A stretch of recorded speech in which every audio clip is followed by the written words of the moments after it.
One of the questions I wanted to ask you, do you have like any background in like content writing or anything like this? No, I don't, but I did a Bachelor of Communications at uni and loved English. Yeah. I like talking. Yeah, sure. Yeah. Okay, gotcha. Yeah. So that's where it kind of stems from, would you say? Yeah, I guess so. I've always had a love for like reading and poetry and good conversations. I'm a bit of a word person, so I like it. Yeah, that's cool. And in regards to the actual business Affix, did you push this new way of writing content and copy? Or? Yeah, we did. We're really we're very much trying to differentiate ourselves from an industry which we all know is inherently broken. And like if you go and have a look on Seek or any of the job boards. Most of the ad copy is just like opening up a pack of Sayos with nothing on them. They're just bland and they've got, they don't give people a compelling reason to engage with them. Sure. So we really wanted to try and do that differently, even though, we don't typically get, a lot of candidates from the Seek ads. It's more or less for branding, for saying, hey, this is how we do things. Yeah, that's another question as well I want to ask you. How many, because we hear a bunch of stuff from recruiters saying that ads don't work, they don't convert. How strong do you think ads are for actually getting a candidate these days?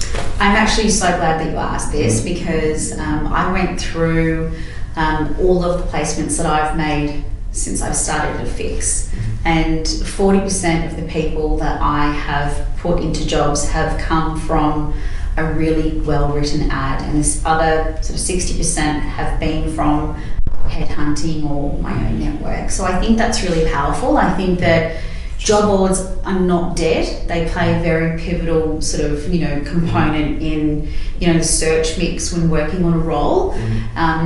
It's how you execute the ad.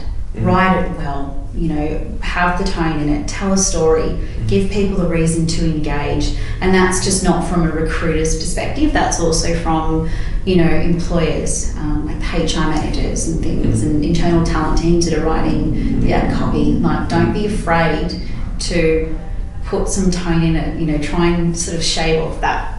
I'm not saying to shave off being professional, but write it in a way that makes people think, hey, that's me. Yeah, I could do that. Yeah, I can do that. I like beers on Friday. Yeah, me too. That's cool. That's good insight. Really, really good insight. Actually, 40%. Holy 40%. I would not have thought of that. I didn't think that either. I didn't until I actually did the numbers. Yeah, it's crazy. Another thing I wanted to ask you as well, just to pick your brain a little bit here. So, when you're actually going out and you're getting the info essentially for these ads you're writing, how do you, because obviously it's one thing to get all this information, how do you extract the information? Like, how do you get people to open up about their business? How do you get into the real nitty-gritty of what the business is all about essentially? Yeah, awesome. Like, I think that kind of stems from taking a really good job brief, but for us being really relationship driven, it's actually innately understanding the problems, the dynamic in the team,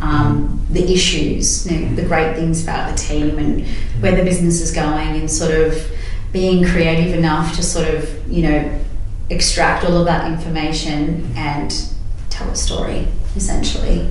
And I'll get information from a PD, or get information from the head of marketing, or, get information from their website. I'll just kind of bring it all together, smush it into a job ad. So that's cool. So once you've taken all those sources of content and information, do you have do you kind of sit down with a beer and Sometimes I do. Like, for me, writing a job ad, I need to do it in the morning when I'm fresh and pro-caffeinated, two coffees deep. That's when that's when I can write the best, I think. Yeah. Are you like an artistic person? Yes. Yeah, okay. Interesting. Yeah. So I wonder, if good recruiters have to have that little flair of, the artistic side, essentially. Well, they must, right? The creative, the artistic. I think so. I think you have to be, scientific, but then also you need to be an artist, You need to have that sort of left and right brain integration where you can think strategically and then go, okay, when you're trying to source a candidate, where can I find them and, you know, not just look at things in a really linear way. Yeah, fair. Well, thank you very much for your information. I got a lot out of it, so I know the audience are as well. So thank you very much. Thanks, Connor. Cheers. Day.